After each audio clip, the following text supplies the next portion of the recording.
When Joe Biden was just 29, he became one of the youngest people ever elected to the U.S. Senate, and he has remained a member of the federal government in the 44 years that followed.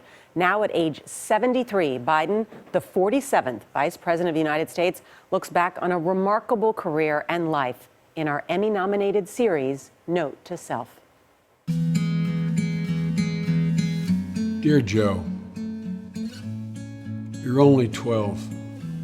Your stutter is debilitating. It embarrasses you, and the bullies are vicious. But listen to Mom when she says, bravery resides in every heart, and yours is fierce and clear. Listen to Dad when he says, Joey, when you get knocked down, get up. Get up. Because if you listen, you'll summon the bravery to overcome the stutter, and you'll learn to stand up to bullies. You'll learn from Dad, who moved the family to look for work, that a job is about a lot more than a paycheck. It's about your dignity. It's about respect. Hi, how are you? Hi, Joe how are Biden's you? my name. And that's why you'll follow your heart and serve your community, your state, and your country. An intolerance for the abuse of power will drive you to stand up for civil rights. Damn it, we have favorites in South Africa.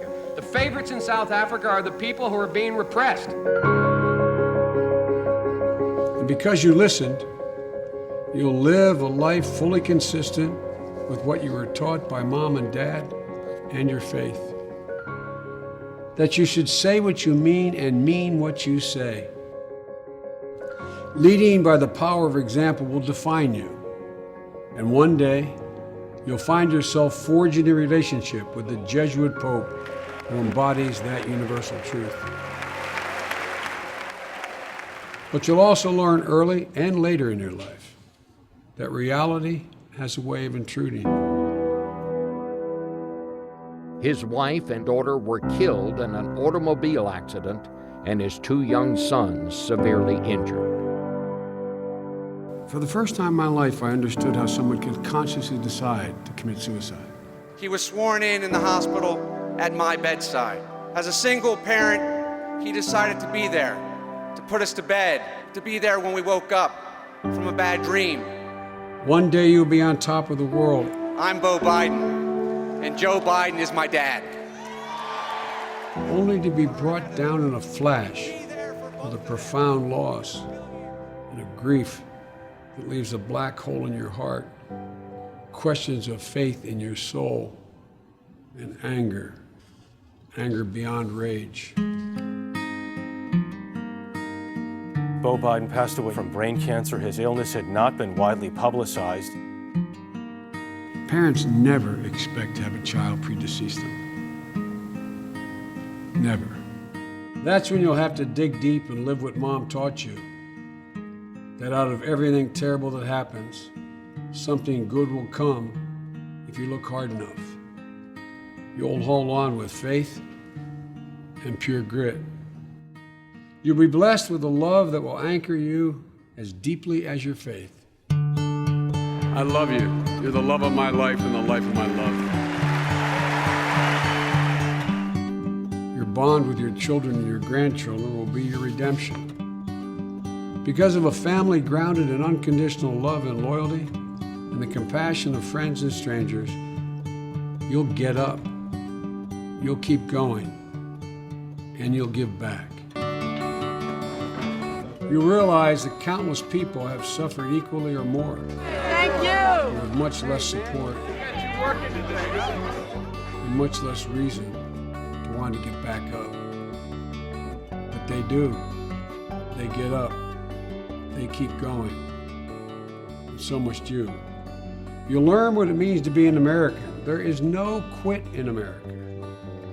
Being there for your family and your friends, serving your country, building real relationships, even with people with whom you vehemently disagree.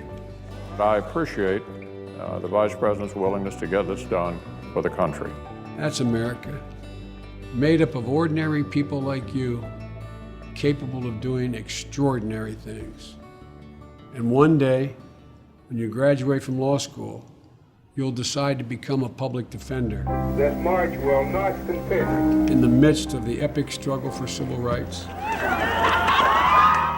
you'll be walking the streets of the east side of Wilmington, much of which has been burned to the ground after your heroes were assassinated. Dr. Martin Luther King, the apostle of nonviolence in the civil rights movement, has been shot to death in Memphis, Tennessee. But 40 years later, you'll stand on the train platform of Wilmington overlooking the east side. Wilmington and the nation will no longer be in flames, but awaiting a new ripple of hope. It's been a long time coming, but tonight, change has come to America. You'll be waiting for a young black man inspired by the dream of a king, coming from Philadelphia to pick you up, take you on a 124-mile trip to Washington to be sworn in as President and Vice President of the United States of America. I, Joseph Robinette Biden Jr., do solemnly swear. Together, you'll prove that change is hard but necessary. Progress is never easy, but always possible. I believe in change because I believe in you. And things do get better on our march toward a more perfect union. That's the history of the journey of America. And believe it or not, because you listen to Mom and Dad, you'll help write it. Keep the faith, Joey.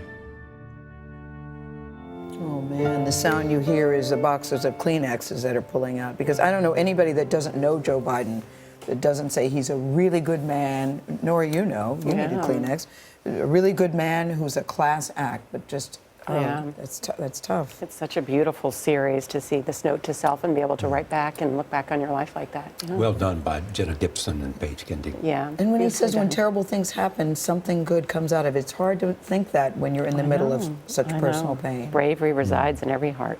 And strength within the family. Very, very nice. Very nicely done. Nicely done.